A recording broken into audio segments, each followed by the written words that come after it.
Welcome to Fireside Giants. My name is Alex with my co-host here, Anthony Rovardo. We are talking Giants football, my friends. And today we have some interesting storylines for you, relating to Joe Judge and, some veterans, for whatever reason, that think, NFL veterans specifically, that think that Joe Judge is egotistical and way in over his head. And we want to react to those people who think that, like Jeff Schwartz said something.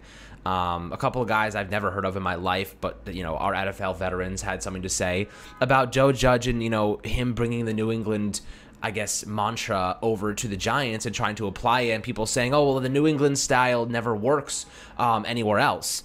And I think it's hard to say. I get where they're coming from because they have seen guys like Matt Patricia, fail and not live up to that expectation. But I think Joe Judge is a little bit different. He's tough, but his players respect him. Whereas Matt Patricia was tough and his players hated him. A little bit different of like a synergy going on within the different organizations. But Anthony and I, we want to talk about a little bit what we see that's different, why we think this is kind of a different level of team, and why they're headed towards positivity. So Anthony, before we dive into the nitty-gritties, what are you doing today, my friend? I'm doing good, and you guys know me, the leader of the Joe Judge fan club. I don't take any of this Joe Judge slander, and I'm going to defend him, and I have fully bought into his culture. I believe that the players have bought into his culture. The coaches have bought into it as well. So I don't really understand the narrative that's coming from outside members, of the media, I guess. These guys are technically now members of the media since they have a platform on Twitter that they're utilizing. Guys like this Jeff Allen, guys like Jeff Schwartz.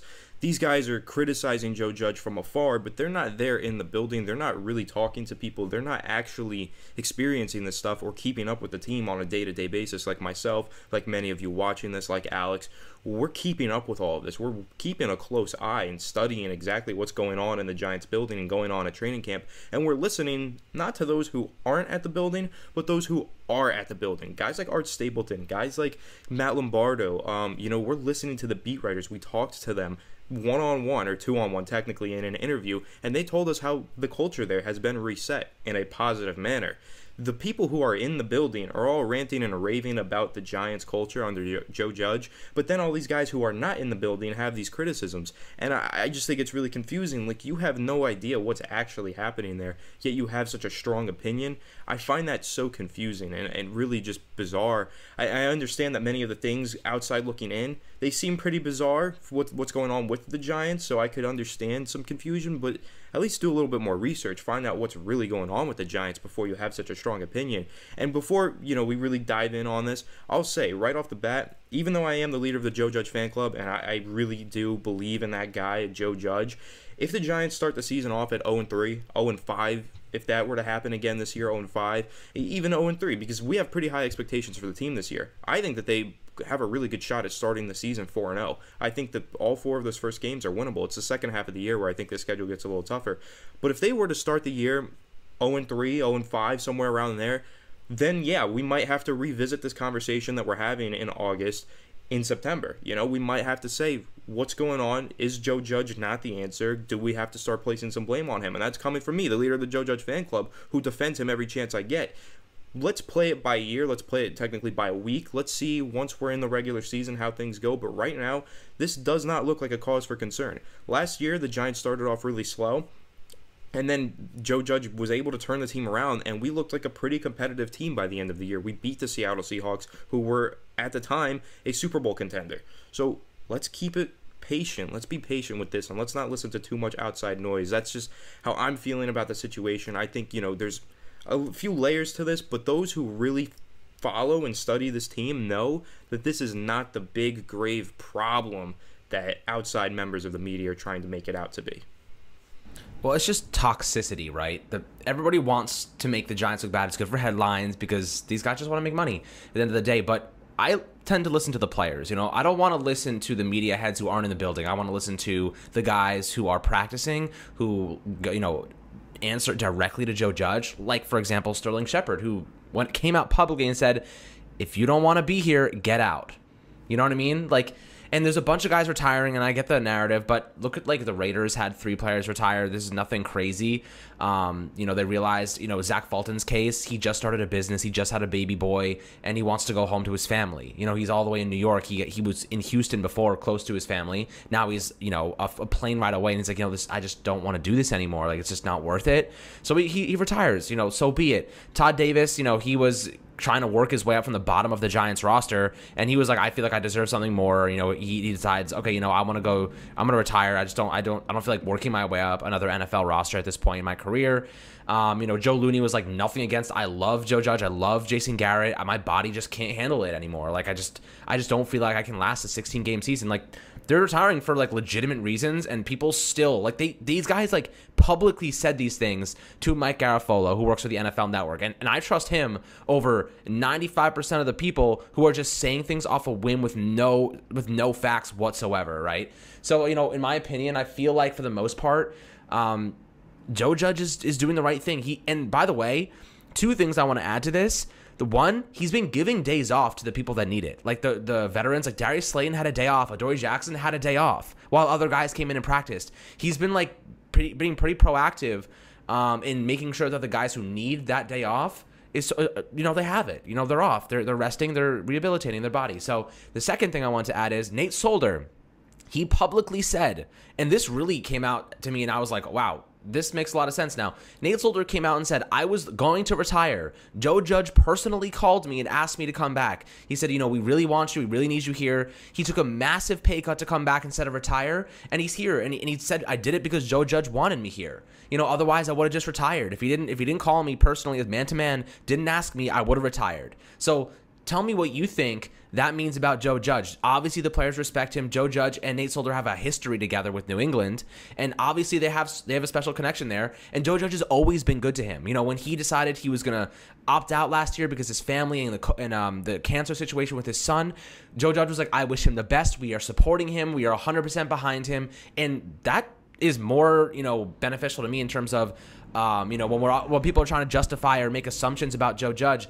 That shows the type of man that Joe Judge is. He looked at his family first, at Nate Solder's family, and said, go take what you got to do, man. Football is football, but your family, that's forever. You know what I mean? And he was 100% behind him. That was what really stood out to me, instead of the BS narratives that talking heads who have no idea what's going on behind the scenes are trying to make out and just make money off of people like us that are watching them and listening, and now we're talking about it. Like, it's just absolute nonsense, and this is why the New York media can be toxic at times. But for the most part, Joe Judge, in my opinion, he's done a tremendous job turning this around. Do you really want to go back to the Pat Shurmur era guys? Do you really want to go back to the Ben McAdoo era guys? I imagine you don't. If you've liked what Joe Judge has done so far, putting rules in place, guidelines, discipline, if you don't want Eli Apple's mom coming to practice and making a ruckus, if you don't want Landon Collins calling out Eli Apple, if you don't want Janoris Jenkins saying bad words and then getting himself kicked off the team, if you don't want these things, shut your mouth and enjoy what Joe Judge has put in place, so these people and these players and these coaches are disciplined. Jordan Raanan wrote a great article this morning about Joe Judge and his coaching staff, and all of his assistants are from the Alabama coaching tree, right? They had something called the Cheap Labor Union. This is what Jordan wrote about. It's really cool. Go check it out. And essentially what it was is Joe Judge and a bunch of the assistant coaches, when they were with Alabama, came together and they went through personnel stuff. They taught each other. They trained together. And they brought in people to speak to them, and so they could get better and better. And 10 years later or whatever, they're all on the Giants now, and they're all together, and they're all having a great time, and they're building a team, and they're all on the same page. The Giants now have the biggest coaching staff in the NFL. They've invested heavily into coaching so that their players can really maximize their potential, and that really stood out to me. I think that's a tremendous thing, and the Giants are doing all the right things because we've seen what bad looks like. Right? We've seen over the last 5 to 6 years, we've seen what bad looks like. This is not it. Okay, this is not what bad looks like. This is what discipline looks like. These guys are being paid millions of dollars. If you came up to me tomorrow and said, I will give you $1 million to run sprints and do push-ups and listen to a basic set of rules and play a professional sport, I would drop everything in a heartbeat and say, abso-freaking-lutely. I will do whatever you need me to do if you're going to pay me $1 million.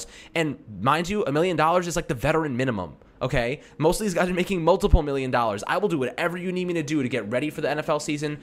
I don't give a crap what it is. So I don't want to hear these talking heads complaining that guys they're running. Pff, God forbid. They're professional athletes. They're doing push-ups. God forbid. They're professional freaking athletes. These guys must be the weakest freaking players I've ever seen. I mean, Jeff Schwartz, Bobby Hart even called him out, and he was like, the second I got to the NFL, you gave up, and you didn't even, you completely got paid, and you didn't do anything for us. You just sat there and collected your paycheck like a bum. You know, this is the type of people that people are listening to. Sorry, my little rant. I'm hungry, but at the same time, it's good for me when I'm getting crazy. So, you know, this is how I feel. You know, it's just nonsense, and I feel like Joe Judge has put in a lot of great things, and obviously that's what matters. Wins, W's in that category, wins. That's all I want to see. It's too early to tell, but what we've seen so far, I'm happy with. You know, now we just need to translate to the football field, and I think that situationally, they're going to get a lot better. They have a lot of great coaches, a lot of great talent. Now this has to be cohesive. The synergy has to be there, and we're gonna get a look at it in a couple of days here. We have our first preseason came in less than a week, my friends. Less than a week, and then we have the regular season starts in just about a month. We're here, my friends. We're in football season, and now we're going to see Joe Judge's method, and we're going to see if they really pan out and if he can really apply his system built out of the Alabama, built out of the New England, strategies, if he can apply it, and if they can really, transfer it to another organization. Because I think so far, I'm happy with what I've seen. I know, Anthony, you feel the same, right? Absolutely, and I think one of the main points that you hit on that I really like is Nate Solder. The situation with Nate Solder, it's something that I started to hit on 2 episodes ago, or 2 days ago in our last episode before we got any more quotes from Nate Solder. I was saying, listen, Nate Solder wasn't even supposed to be on this team. He took a massive pay cut to stay with the Giants because he likes Joe Judge and the culture so much. And then you're mentioning how Nate Solder just told a story about how Joe Judge single-handedly brought him back to the Giants on that pay cut, spoke to him one-on-one, and convinced him to come back to the team.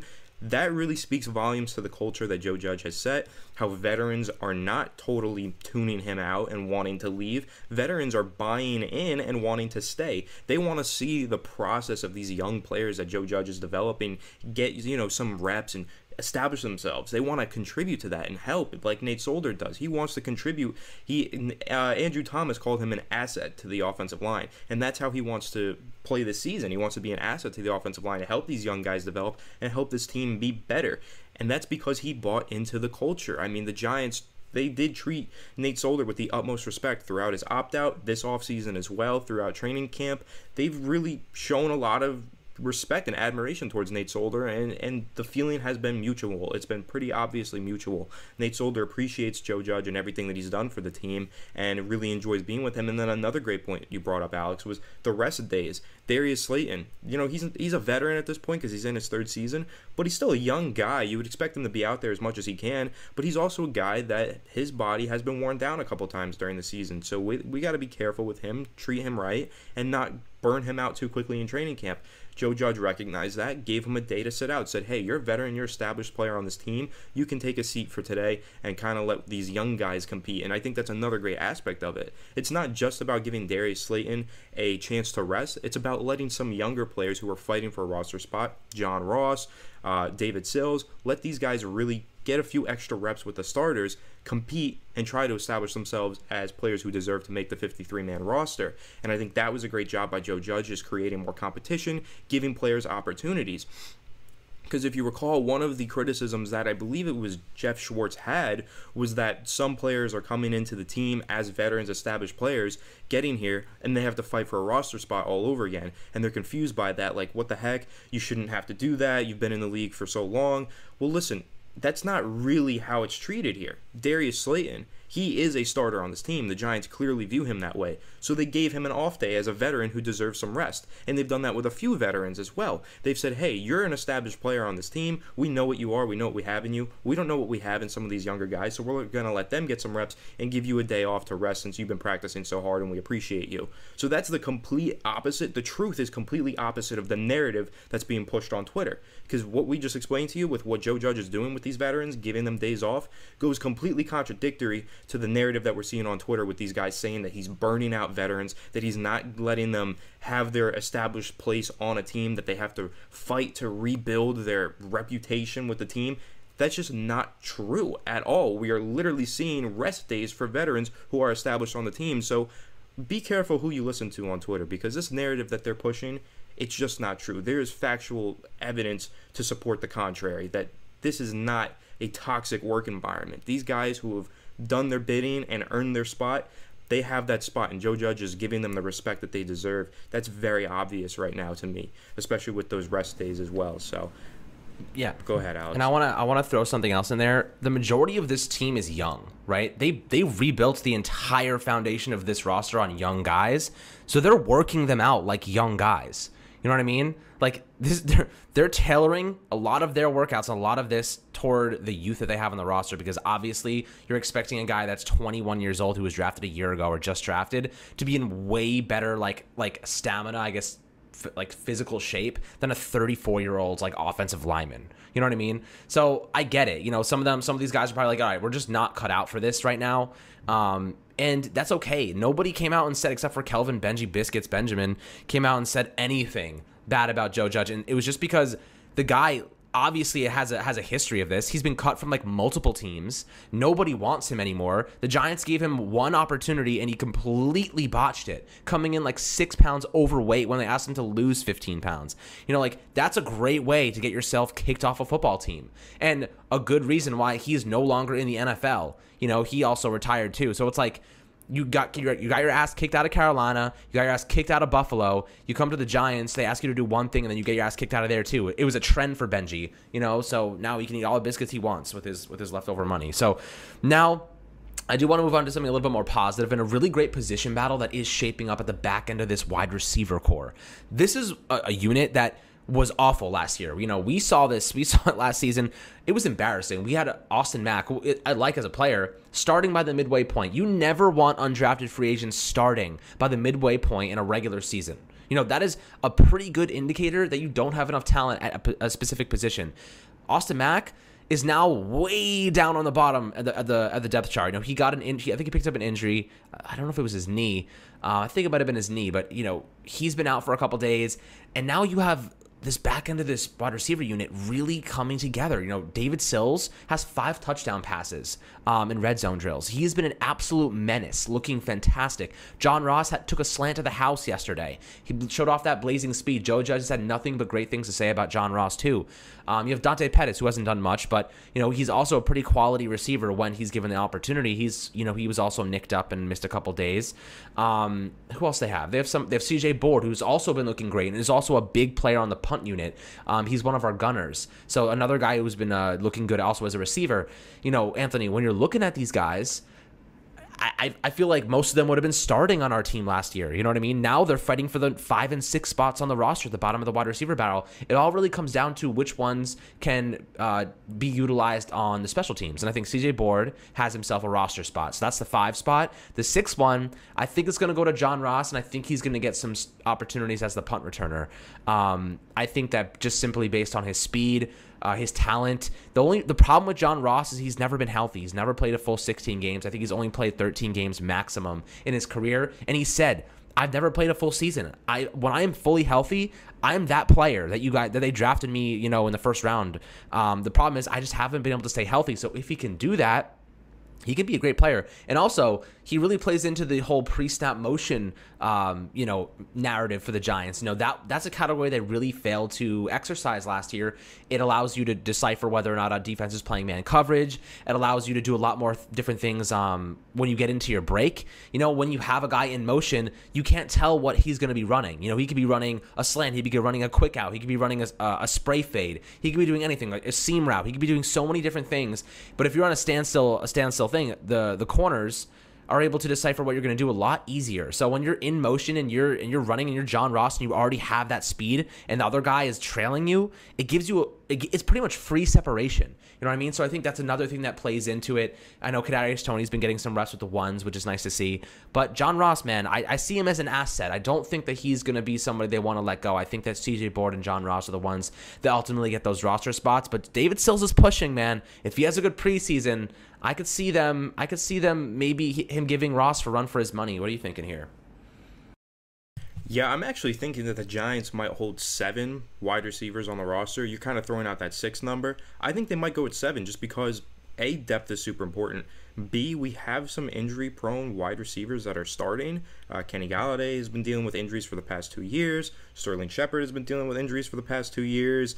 Even Darius Slayton was banged up last year. So we've got some injury-prone starters. So it makes sense to have extra receivers on the back end of the roster, have some extra depth back there. Plus, these guys have all really earned their roster spots. I mean, CJ Board, he started games last year. Like, he has that experience, and that's something that I mentioned when talking about David Sills in my latest Tony's Takes episode. Make sure you guys go check that out, doing a series on training camp standouts, and that's what David Sills has been. He has stood out in a prime way this training camp. I mean, that dude is just balling out.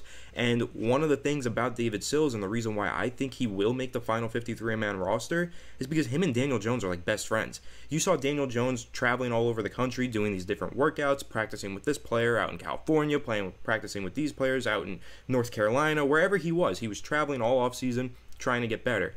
Everywhere you saw him, you saw David Sills right by him. Like, he was right next to Daniel Jones, getting in the work with him. He was practicing with Daniel Jones and Saquon Barkley. I remember when that picture went out, people were like, oh, look at Daniel Jones and Saquon Barkley working together. Who's this other random guy behind them? That was David Sills. Nobody knew who he was, but he's been at every single damn practice that Daniel Jones has done. He's getting in that work with his number one quarterback. I mean, that's the starting quarterback of the team, and his number one receiver all offseason long has been David Sills.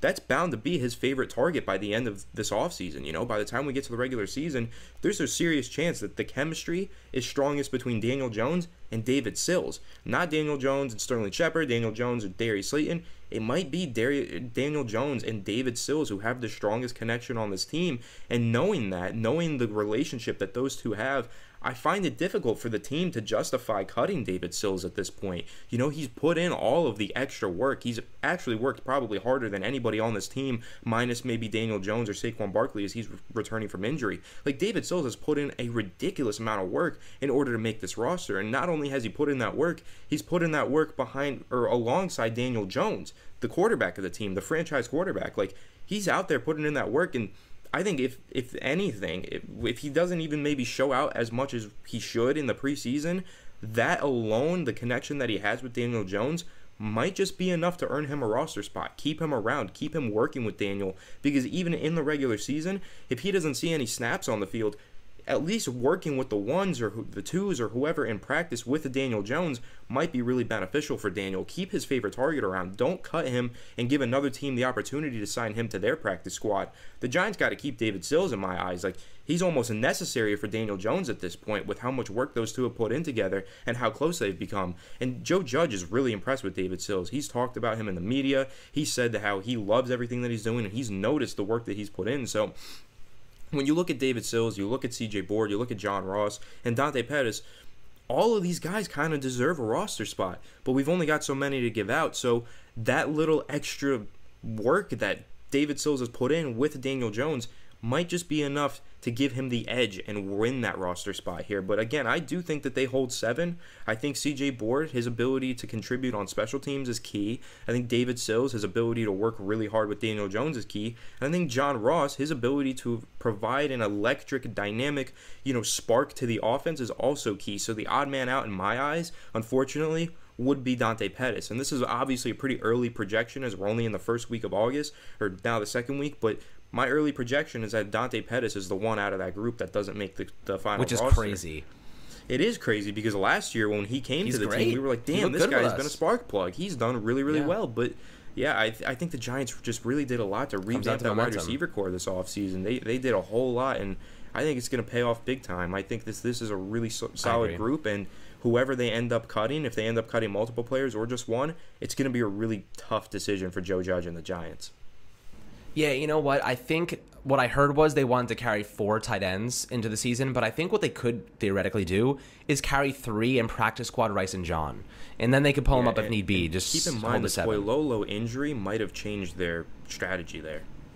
Oh, for sure. I mean, he is what most would say is a premier run-blocking tight end. You know what I mean? He was the guy that you want potentially in the 12 personnel sets, But the thing is, I can't imagine he was going to get much playing time. Even in 12 personnel, I would want Kyle Rudolph and Evan Ingram every day of the week. You know what I mean?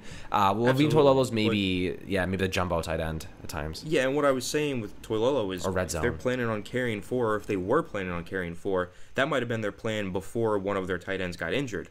Now they might just be worried about carrying 3, and then now they might not have 4 tight ends in their strategy.